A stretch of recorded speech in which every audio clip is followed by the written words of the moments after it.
This is Judy Sarden, and today we are going to talk about homeschooling the littles. So we're talking birth through through age 5. So a lot of people are asking for suggestions on how to homeschool littles.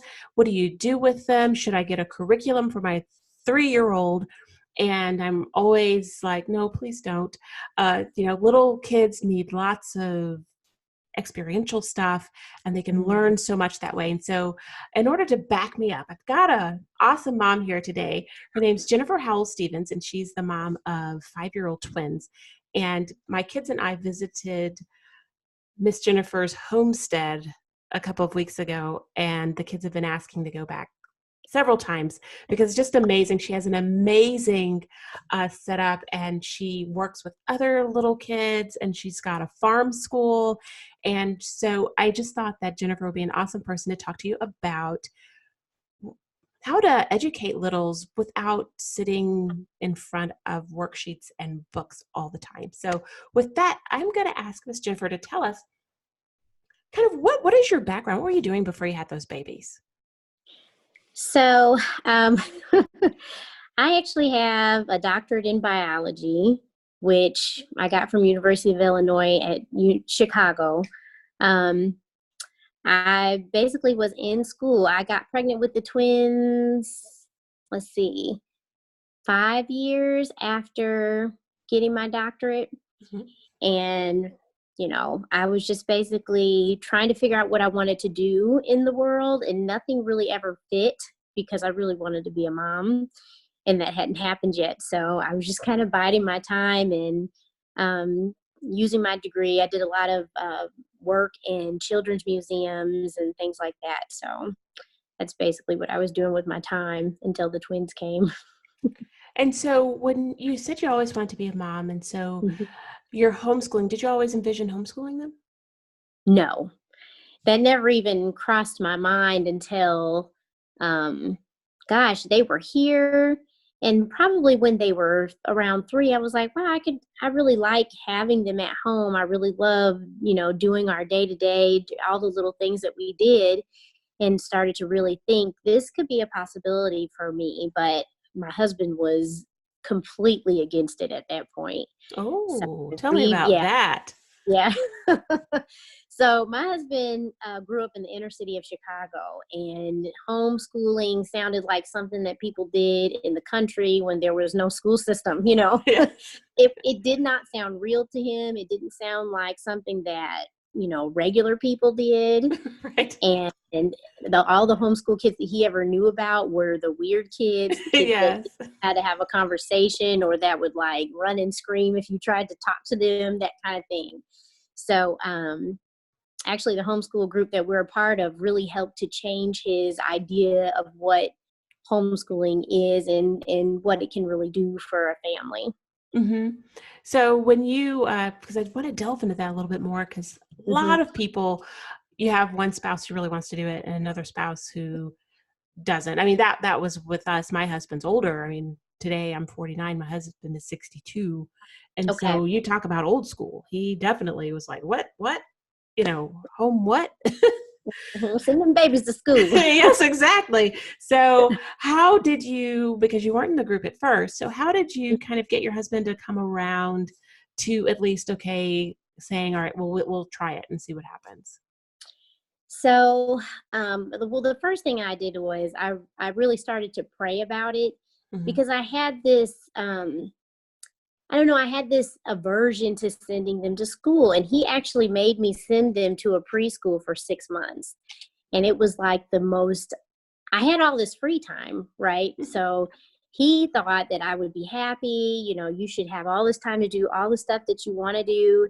And I was miserable, like just driving them to school and having to hear about what someone else did with them all day. Mm-hmm. And it got to the point where my little girl, Isabel, she would come home and she was unhappy because we were having some issues with her there. And it didn't help that they were the only 2 little brown children in the school. So I was unhappy. It ended up being that one of the twins was unhappy, and it wasn't clicking. And so after that experience, we had prayed about it, and I just asked him, I said, can you just give me 6 months? Can you please just let me find someone to help me figure out what I'm doing and give us 6 months, and I will show you what our plan is, what we're going to do each week, and let's just go from there. So he gave me from January to May to kind of figure it out. And at the end of that session, we found Heritage. Mm-hmm. And he also loved what they were learning. Mm-hmm. And I documented all of the things that we were learning, through Instagram and Facebook and all of that. And then he actually started getting a lot of accolades from his family and cousins and other people who were always watching what we do with the twins. Like, that is amazing. I've never seen Black families do this. Y'all are awesome. We love seeing the twins. I can't wait to see what they're doing this week. And so that really started to change his mind about what homeschool was. And then when he met, so our homeschool group that we're a part of is for African-American families. It's called Heritage Homeschoolers. When he saw that other Black families were doing this, and that the Black families were normal, and that, the kids were normal, and that the kids were excelling and just really cool kids, he was amazed. I mean, it really helped to change his heart, and I know the prayer kind of like put all this stuff in motion, but it was a huge sigh of relief for me. And ever since then, he has just kind of been like my biggest cheerleader in all this. That's awesome. So can you tell, because the babies were, 3 when you started doing this? Yes. So tell us, you said you documented, and I don't know if you have an Insta. You told me that you have an Insta. Do you have a public Insta that people can look at some of the activities that you do with the children? Yes. So my, I think it's Sweet Peas and Carrots Homestead. That's the Instagram, and you can go scroll back. And that's actually what I did to kind of prepare for this today. I looked back at all the cute little things that we did, and some of the stuff I even forgot that we did, but it's right there on the internet. So you can go back and look, and their sweet little faces and just all the little things. It brought back a lot of really good memories. That's great. And I'll make sure that we have the link to your Instagram account so that moms who have littles who are trying to come up with, what do you do? They can look back through there and they can see some of the things that you did. But since this is part of this is going to be just audio, can you tell us some of the things that you did with your 3-year-olds? Okay. So at 3, I really felt like it was time for them to learn about everything I was already doing. I think at that age, they want to help you with everything. So that's what I let them do. I really love Montessori. And so, Montessori's idea is that help them do what they need to do for themselves. So I got them, we got them the little IKEA stools to where they could pull a stool up and get themselves their own water. They could, start learning how to make their own snacks, wash their hands by themselves. I really tried to make sure that they were equipped with little smaller things that they could handle and that I knew that they could be safe with, and start doing a lot of things on their own. So if I was cooking dinner, they were there helping me chop up the vegetables. So they had their own vegetable peelers. They had their own little knives, those silicone knives that, you'd have to try really hard to cut your skin. They would sit there and they would chop up everything with me. I'd give them their potato. I'd have my potato. Of course, if, you have to add a little extra time, but just to see the joy and the accomplishment of them being able to help mommy make dinner. Oh, they loved it. They absolutely loved it. And then dinner, you sit down to dinner and they're talking about, Daddy, we helped mommy make dinner and this is what we did. Let them stir the pot, let them scramble the eggs, let them whip things up. Everything that I did, I basically let them do it with me. So obviously, I do a lot of cooking. We eat a lot of homemade food. So that's a lot of what we did. We did a lot of cooking. I did a lot of kind of Montessori type activities. So having lots of manipulatives where they could actually sit there and do it themselves. You know, I would show them how to do it, and then I would watch them do it, and then I would kind of let them go and just watch and observe what they would do. The twins, of course, they like to do everything together. So I always tried to make sure I had two of most things, but I did like to have things that they had to share. Mm-hmm. So learning to share is something that's really important at 3 too. But just letting them have things that they could touch and feel. We also spent a ton of time outside, and we still do now too, but that's when I really was like, okay, they're ready to go, and, you know, get them little shovels and buckets and let them play in the dirt. Let them taste the dirt. Let them, you know, look at the acorns and look at the textures. And, you know, they're just exploring everything. I never really said, no, don't do this unless it was unsafe. You know, I really pushed my boundaries there because I was always been, you know, kind of the worried mom. But once we got outside and I knew that they weren't going to really hurt themselves, or that sometimes they needed to learn those natural boundaries, they went to town. And of course, we've always had animals, so letting them explore and learn how to deal with the animals and what's, you know, how to be gentle. It's just really all those little basic things that you do every day that you don't think twice about. They have zero, you know, they're starting from ground zero. And so I would always think, okay, if I'm needing to learn how to do this, what do I need to know first? And that's what I would teach them.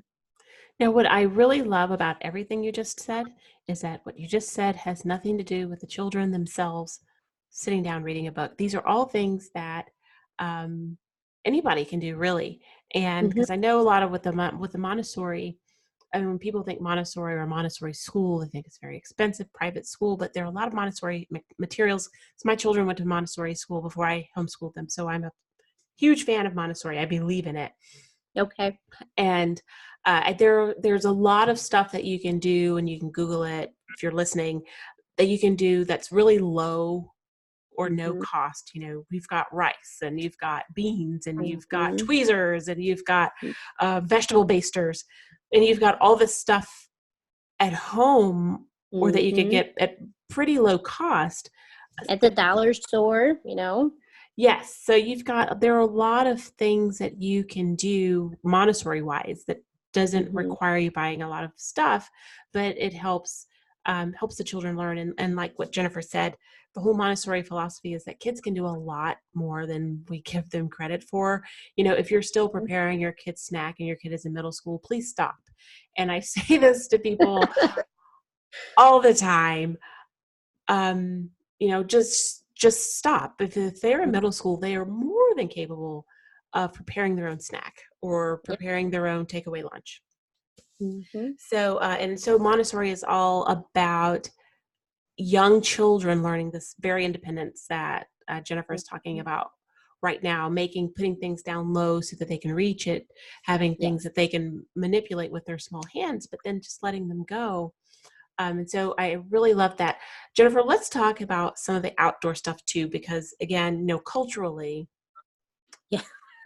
we don't spend a whole lot of time outside. I mean, our hair might get messed up, but you know, with us wearing natural hair now, it's not that big of a deal, but you know, it still may be for some people, because that's one of the things that I really had to push myself with too. It didn't come natural just being outside and exploring and traipsing through the mud, because I don't know about you, but when I was growing up, you didn't get dirty. Do not go. I mean, we were outside all day, but you better not come inside caked with mud, right? Yep. So I grew up, taking piano lessons and viola lessons and French horn lessons. So I literally was not allowed to play. Like if we were going to the garden, that's different.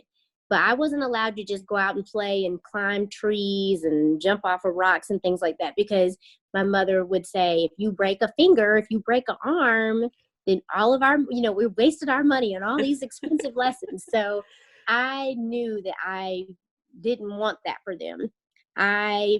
We go outside and they just go to town. My only rule is that if you can't hear me, you're too far away.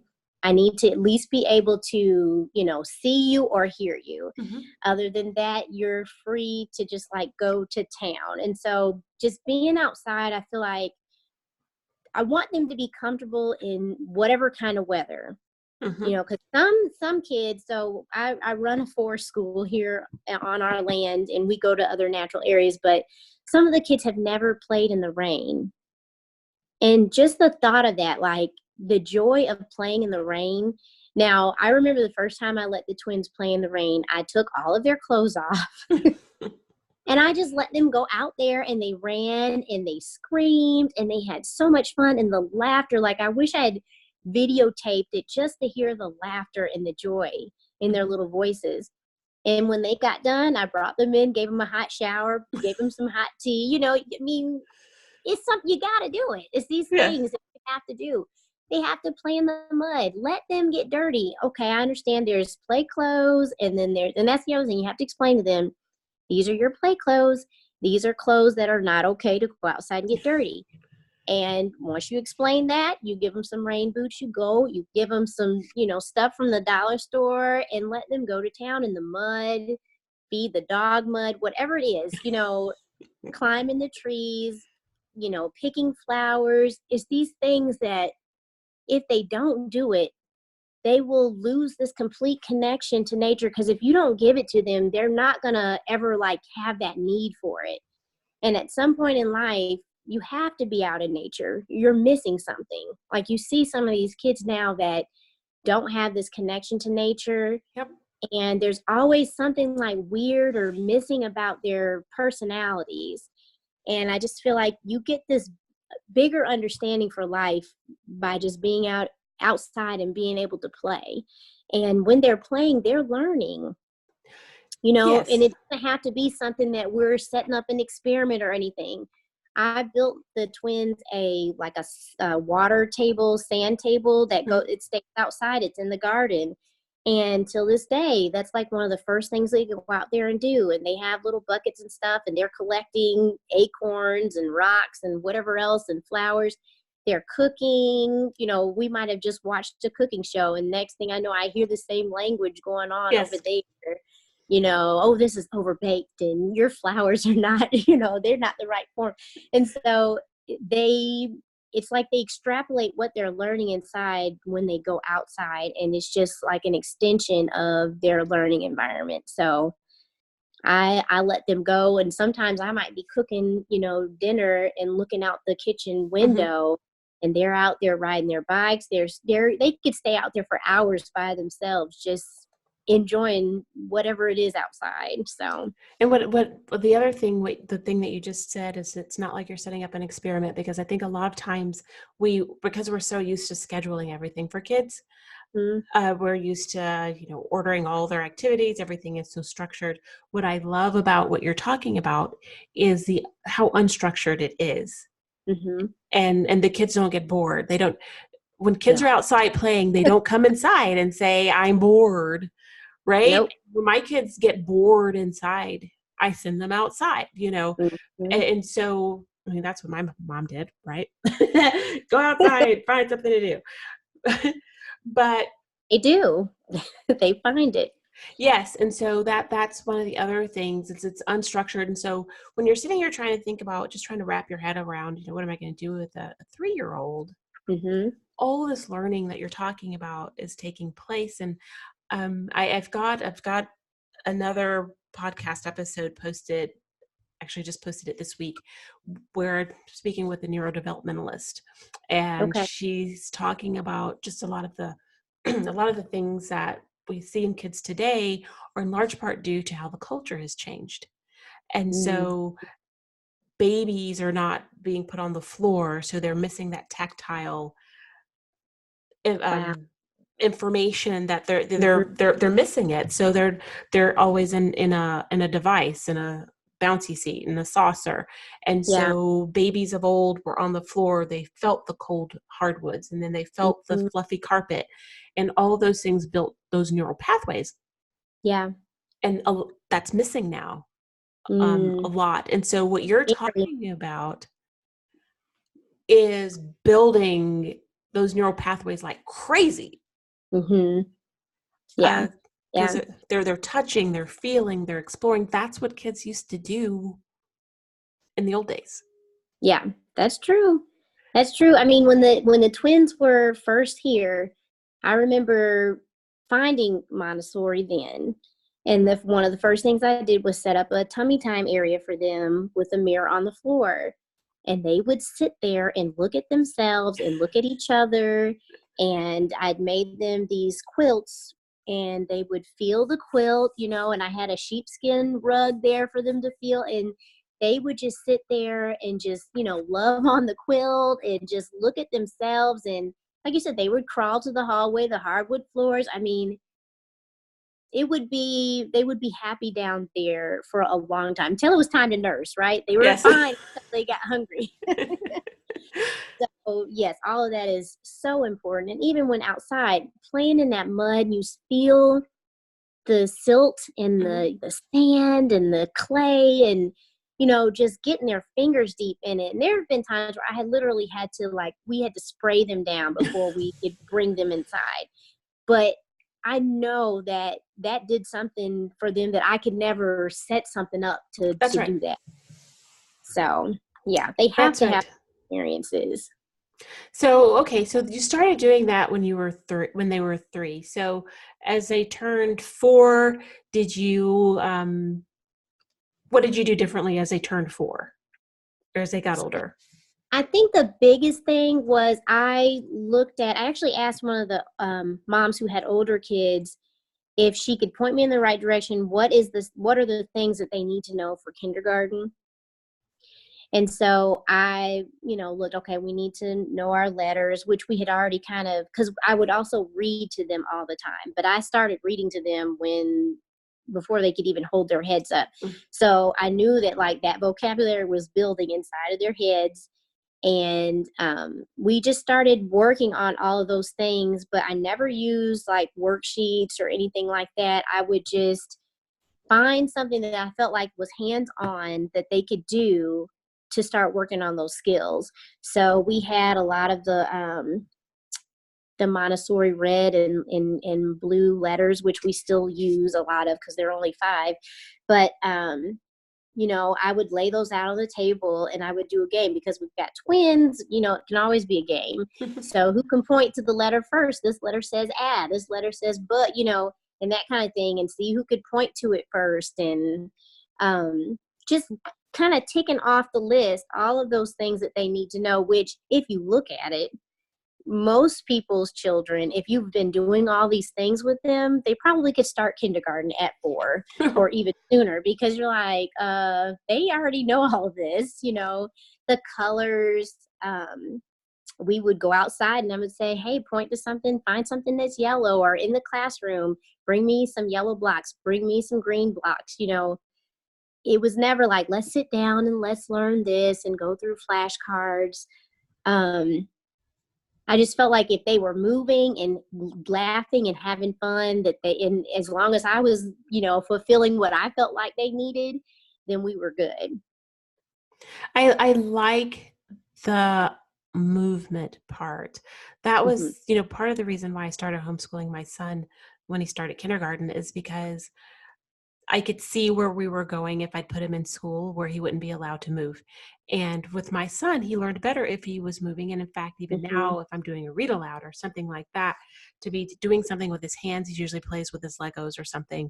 Okay. While I'm reading aloud, and he's 12. And so back then, we're doing math facts. We'd bounce a ball while he was learning his math facts. I even have a picture where he's literally, his bottom is on the sofa, but his legs are in the air. And his elbow and his head are down on the floor, and he's working on his math. So it's just, I say, I don't care if you're standing on your head to do your work. As long as we get it done. Yes, as long as we can get it done. And so I really like the that you mentioned the movement, because back to the neurodevelopmentalist,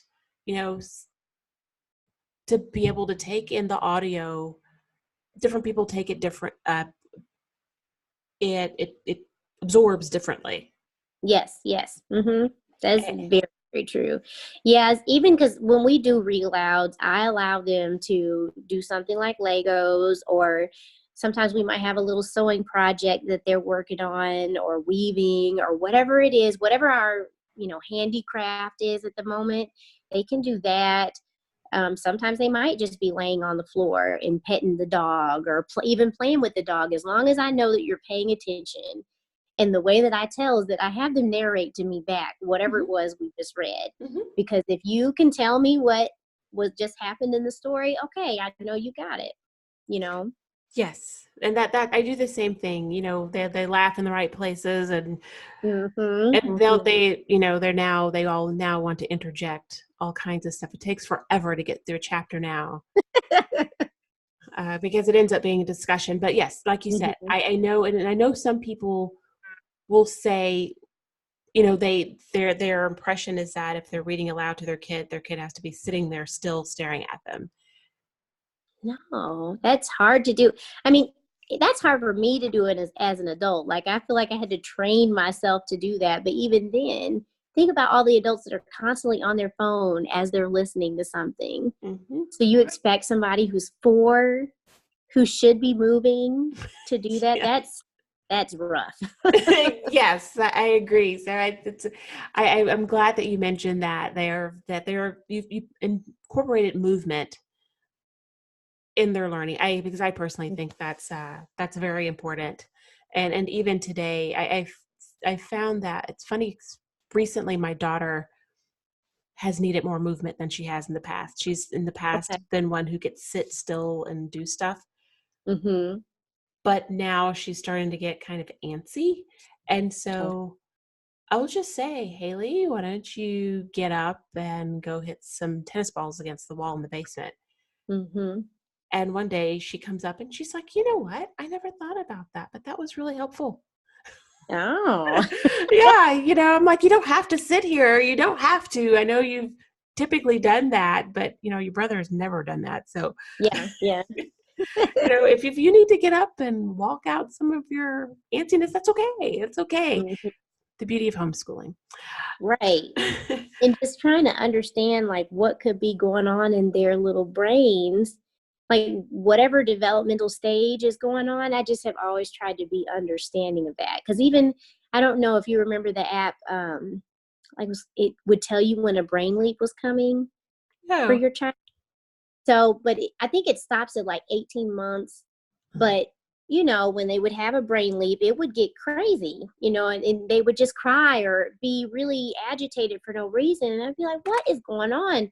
Well, this app would tell you, hey, your child has a brain leap coming. And so just having that little, you know, thing to tell me if your child is being sensitive or seeming like not quite like themselves or needing some sort of different stimuli, it's okay. They're just going through this stage. And after they're done with this, they'll probably be able to do all these other things that they weren't able to do Oh. before. And So so those brain leaps are still happening well past the app. It happens. Shoot, I feel like I go through some stages still. So, just to kind of remind myself that, hey, these guys are changing every day. Like, literally, sometimes I look at them, it's like, did you grow an inch this week? What is going on? So they're constantly growing, their brains are constantly developing. And so, they may not need the same thing day to day. that's a really great point. And I never heard of this Brain Leaps app, but I did, and I still do try to, typically, when your babies are little, you're always looking at the stages, what they should be doing at this stage and what they should be doing Hmm. at this stage. And Hmm. I think we kind of get out of it as our kids get older.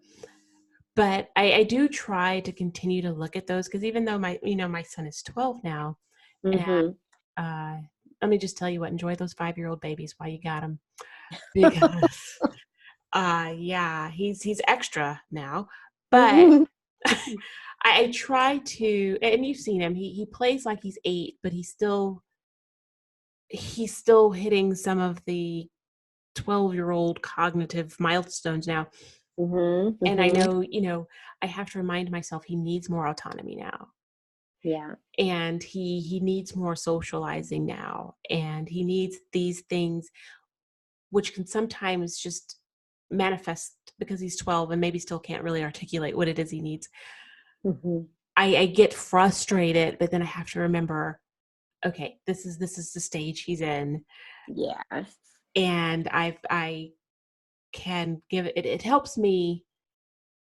I might not be more patient, but it helps me to at least understand where he's coming from. He's not just being this way just to torment his mother. Yes, yes. So, okay. So once they were 4, you started kind of incorporating some letters, but you did it more organically. You didn't sit down with the flashcards. And so now they're, so when did you start? Did you just start the forest school this year when they turned 5? So we started forest school last winter, actually. So they would have been 4.5 then. So, And yeah. I mean, I'm sorry. Go ahead. No, go ahead. Go ahead. So we there is another one here in close area. I think it's in Ackworth, but there were 2 issues. One was it was the same day that Isabel has ballet, and the lady who ran it said that we basically had to be there on time until the very end. You're not allowed to like leave early. And so I was like, I don't want to change Isabel's ballet day because she has friends in this class now. And this was her first time doing ballet and her first time doing a class without her brother, just anything without her brother. And so I was unwilling to change that. And then we would have also been the only African-American family in the group. So between those 2 things, I said, you know what? I am going to have to just do this on my own. I love it. I also did have an episode with Amber Johnston, another mom friend of ours, actually, who did the same thing. Mm-hmm. Couldn't find what she needed. It was huge. So yes, couldn't find what she needed, so she started her own. So tell me about forest school. So forest school is basically a time for the kids to be out in nature, but to also just kind of be out there learning and playing in nature, which, most kids don't get access to do that. But this is like what you do for a whole afternoon. But then we have a time where we're actually learning some science. So it's all nature-based science. We learned about the trees and, of course, apples and pumpkins. We're getting ready to do a mushroom unit.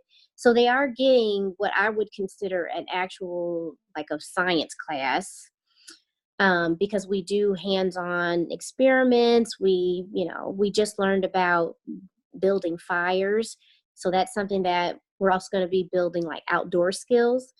So we want them to learn how to tie knots, all these things that, like, unless you're in the Boy Scouts, Girl Scouts, that kind of thing, you may not ever learn it. Just from being at home, you may not ever learn it. I'm sorry. I don't even know. I'm in my husband's office. I don't know how to make it stop. Okay. So that's our goal, to have them be out there, but then to have other children that look like them, and they don't have to be a certain way. Mm-hmm. They can be as loud as they want. As long as you're being nice and kind to one another, they learn to take care of one another. They learn how to work in groups, which, is one of the things that some people will say, oh, well, if they're homeschooled, then they never get to be around other kids. That's not true, because we do sports. We have forest school where they really have to learn how to work together. Sometimes we give them a challenge for the day, and they have to work together, in groups to figure it out. And it Nice. helps with that logic and problem solving skills. And but you'd be surprised. It's not just for the kids, because these kids are not dropped off. They have to have an adult with them. And a lot of the moms are learning right along with us, like some of the stuff they've never been exposed to.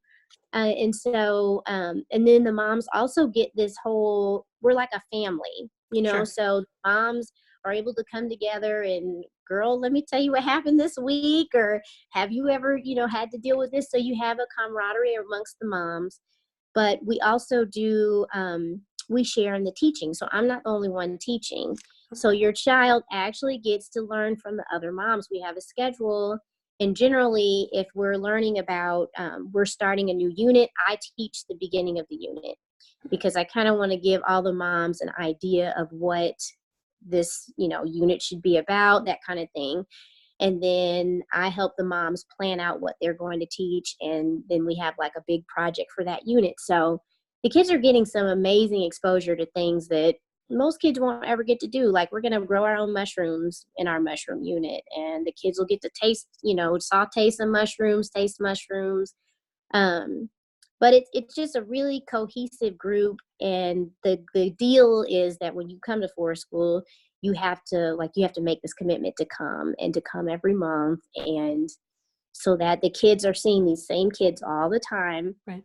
And they really learn the different personalities, learn how to work together. So the children love it. I know every single one of the kids, like they are like, is it forest school day yet? And I'm like, no, it's, forest school's on Wednesday, guys. So, but I can tell that everyone is excited, and all the moms have told me they have been talking about this all week. They cannot wait to come back. So it's not ever something that I thought I would do, but now that I'm in it, like I know I had to do it because there's so many kids that would never get this exposure if it wasn't for my little tiny forest school. No, I think that's awesome. And when my kids and I see your Facebook posts and your Instagram stuff, they're like, "Oh, mommy, can we go?" And I say, "Can you look at those kids? Those kids are like half your age." No, it's for little kids. But they love it. They love looking at. Now, you also do classes that Mm-hmm. you for moms. And I know you've had a mushroom growing class, and you had Yeah. Yeah. your bone broth class, and Mm-hmm. you have had your fire cider class where Yeah. you for immunity building. Now, do you have a Facebook page that people can go to? Because I know that was an event on Facebook. Yes, I do. I have a Facebook page that I mostly send my Instagram posts to the Facebook posts. But yes, I can send that to you too. And it's actually the Little Learning Farm. So we have an LLC, the Little Learning Farm, but we're working on creating a 501c3, which is Sweet Peas and Carrots Family Homestead. So yes, I can send that to you too. Okay, so the Little Learning Farm that is a Facebook page, and so when you have these classes, which would be for moms, Yes. it's kind of like a for homesteading sort of thing. You Mm-hmm. have them there, and so that would be a great place to go, mom, if you're interested in doing anything, and also to get ideas. You either go to Instagram or Facebook Mm-hmm. Mm-hmm. for ideas to do with little. So okay, they're in kindergarten now, and so are you doing any pen and paper work? So we are, so we've gone from like all Montessori, mostly Montessori, to a mixture between Montessori and Charlotte Mason homeschooling. So we still do a lot of reading and discussing what we've learned. We are working on, handwriting, so that's important. We actually use, handwriting without tears. Mm-hmm. We use that, and so that does incorporate a workbook. But I love that it has these wooden pieces where they get to build the letters, and then we use the chalkboards where they write their letters on the chalkboard, and then they do their workbook. So they actually really enjoy that because they get to use the chalk and Yes. wiping it off the chalkboard. We use Right Start Math, which is kind of, it's like it's a really hands-on math. So it has an abacus that goes along with it, and so you're doing a lot of visual things in games and songs to learn your math. Every now and then it'll have a worksheet, but usually it's like a cut and paste kind of thing, and seeing what the tens triangle looks like, that kind of thing. Mm-hmm. So we're not just like, we don't do a whole lot of worksheets and workbooks, but we do a lot of reading. We have our Bible time and time where we kind of discuss what our beliefs are and why we believe the way we believe, because I think that's important. I kind of grew up not ever being explained from my parents. You know, they never explained to me why we do what we do. And I feel like that's a huge gap that I had growing up. So we do that, and then we read poetry. They learn to recite their own poems. So each month I pick a poem for them to learn. And sometimes it might go 2 months, but that's kind of like our memory work. And you'd be amazed at how quickly they can pick up these pretty long poems. And I love that they're both listening to each other's poems, so they really are learning too at the same time. We do, have you ever heard of Squilt?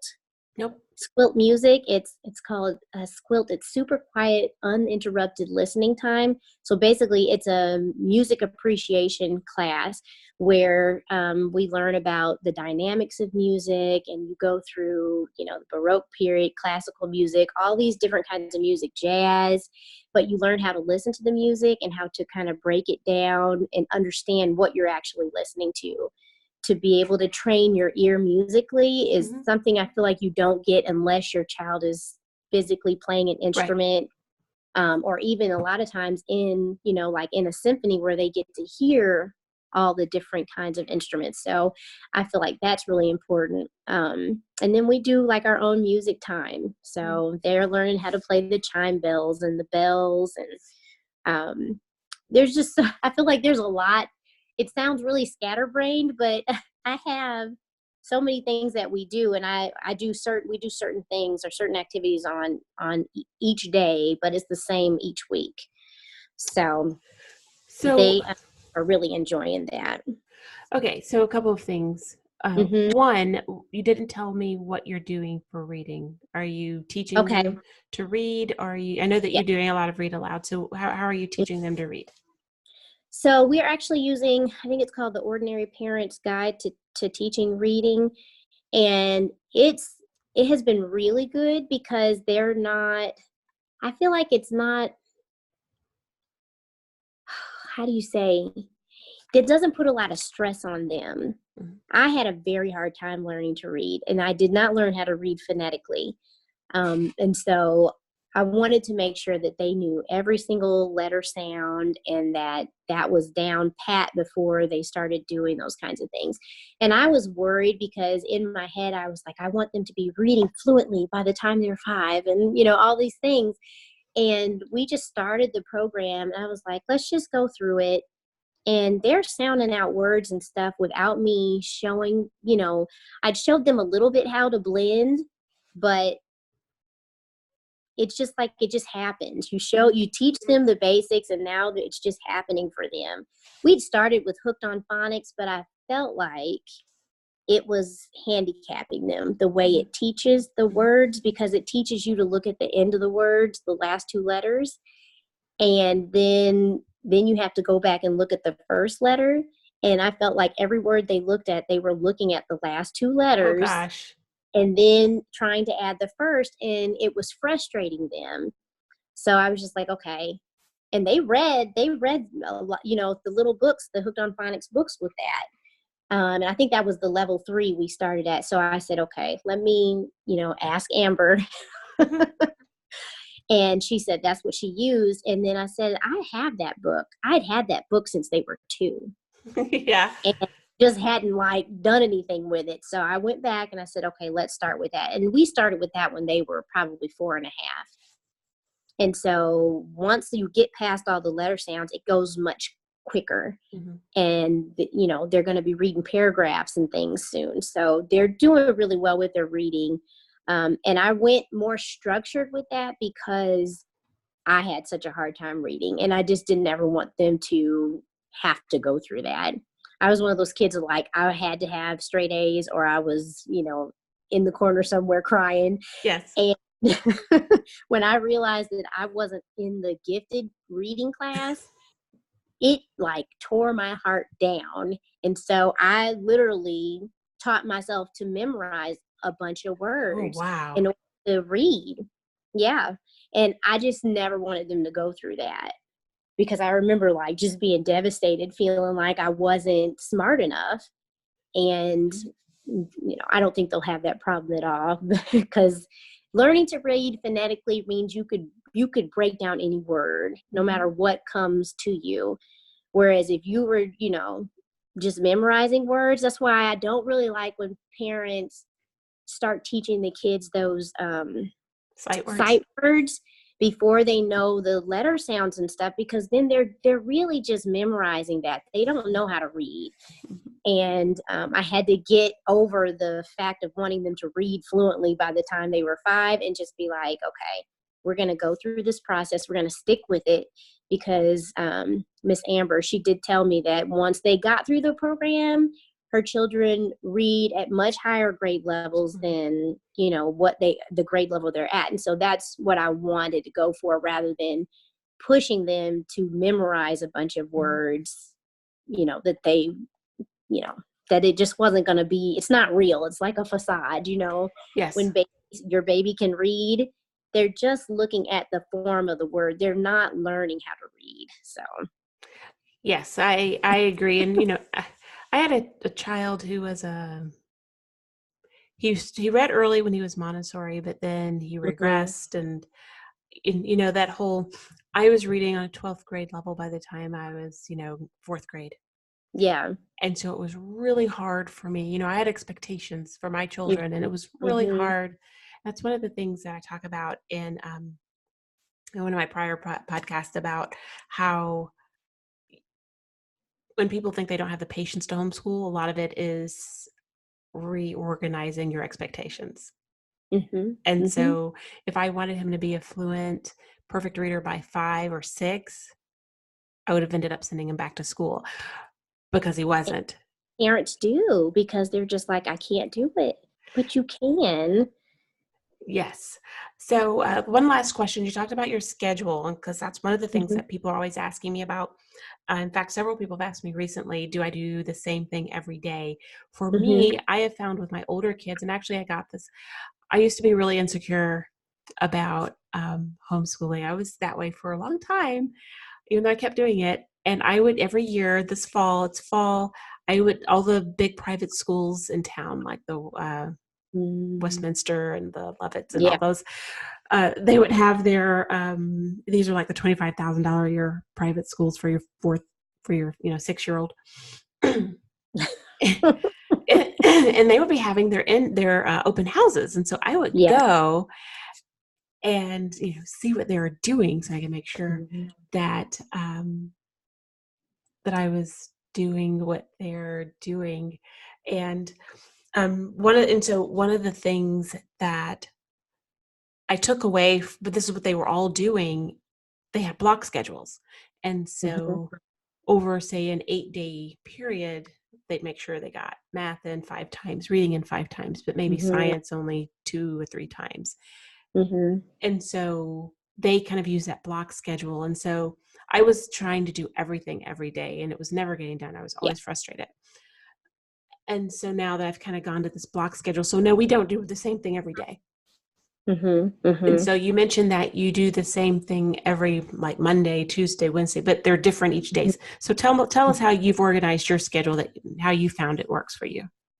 So there are a couple of things that we do every day. We always do our Bible time. So it's either Bible or devotional, and we kind of go back and forth. And we always do habit training.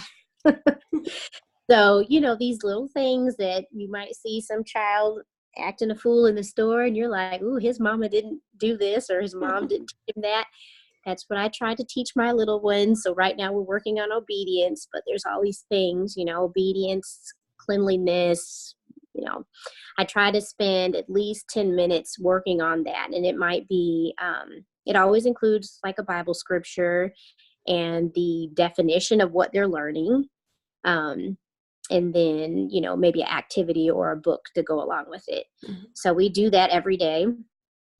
And then we also, You're back. Okay.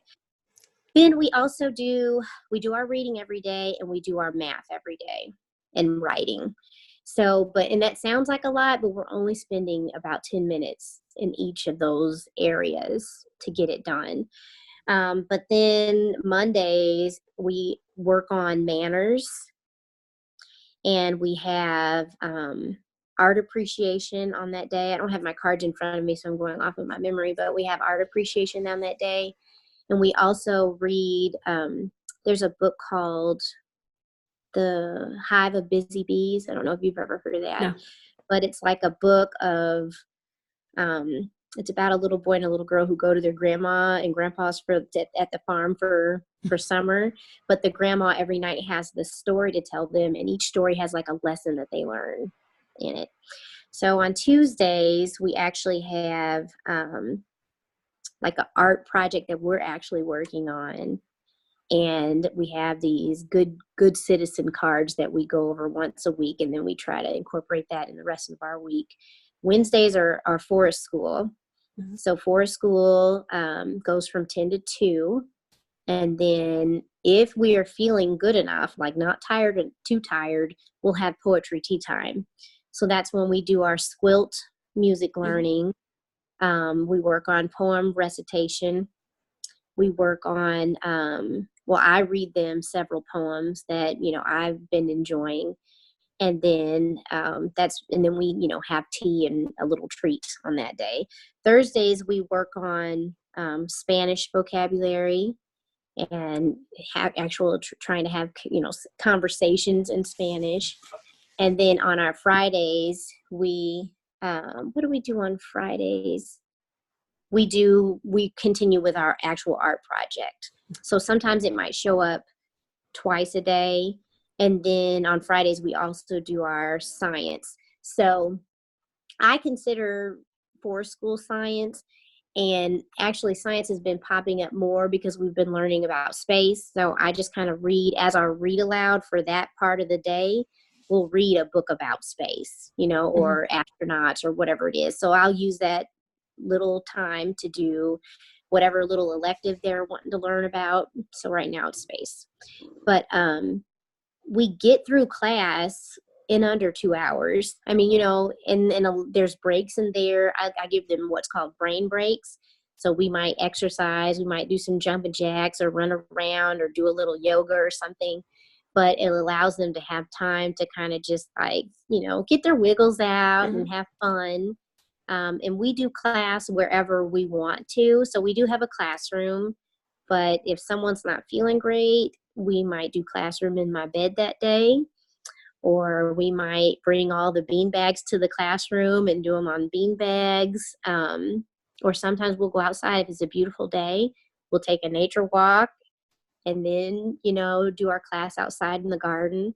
So I like to give them those options, because if you don't want to be inside, if you don't want to be in the classroom, they're just not going to, they're going to act out, and they're not going to, they're not going to get through their lessons, and I'm going to be upset. They're going to be upset.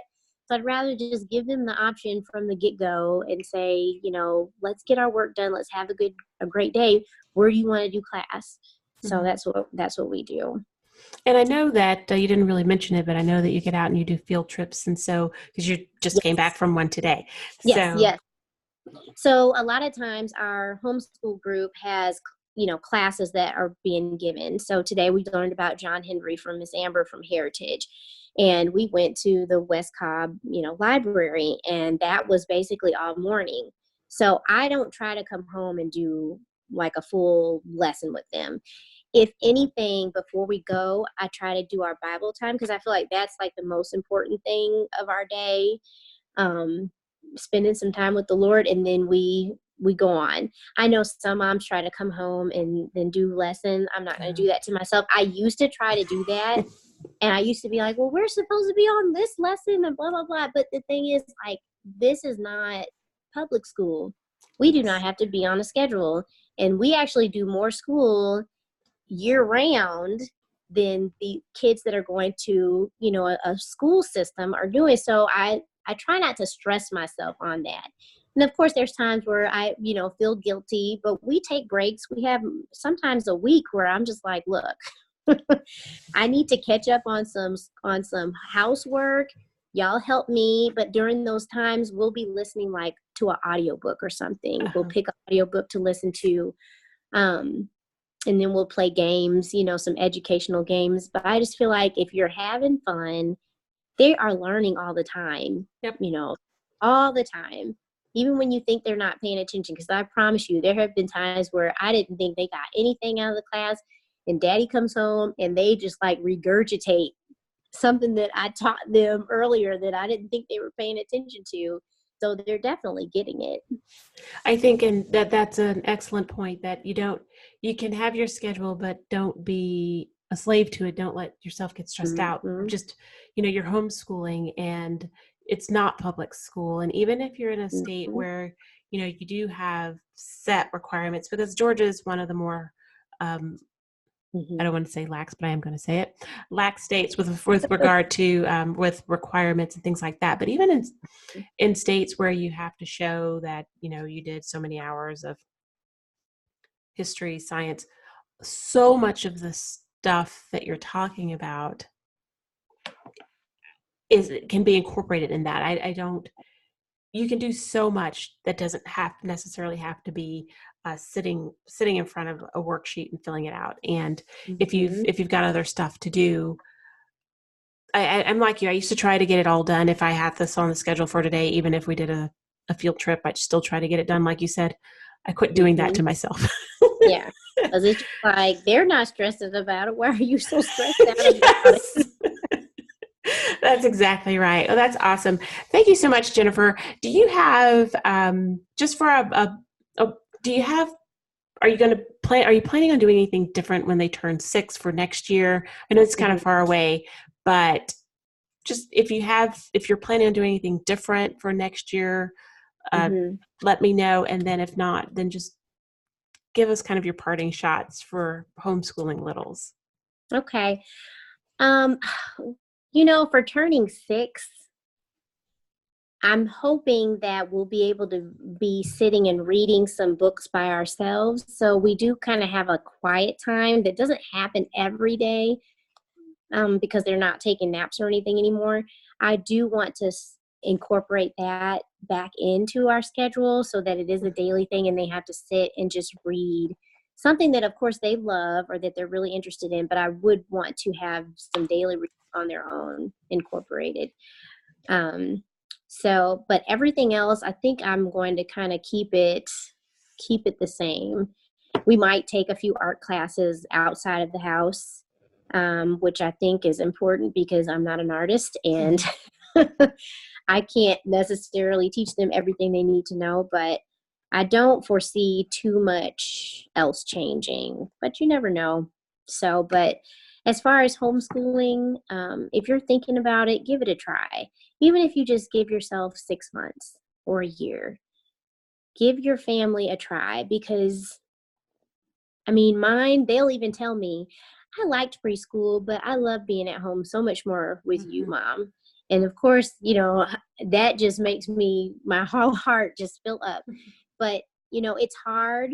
Find yourself, it can feel hard, but it doesn't have to be hard. Find yourself a support group of other moms or a group where you can ask questions to someone who can kind of get you started and help you figure out what kind of homeschooling you want to do, because homeschooling is very broad. There are so many things that you can do, so many different ways to homeschool. There are podcasts out there to kind of help you figure that out. So I would say give yourself some time to figure out how you want to homeschool or how you think you want to, and just do it, because you could procrastinate on this forever. They're not in school forever, so you could miss your chance. But I really think that the time that we get to spend together as a family is invaluable.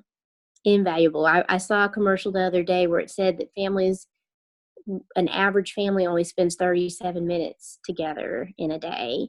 And that broke my heart to see that number, because I'm with my family all day long. My husband works from home most of the time. So we get to fully mold these children and help to push and guide them and give them these beautiful ideas all day long. So If you want to have a bigger influence on the ideas and things that your child is getting to learn about, this is the way to do it.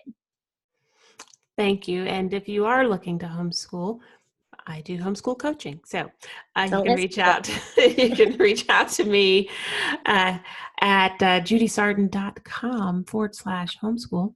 And you can see all the stuff that I have available, lots of free resources. And also I do coaching there. So you can contact me through the website. Well, thank you so much again, Jennifer, and have a great weekend. You're welcome. I'm glad to be here. Thank you.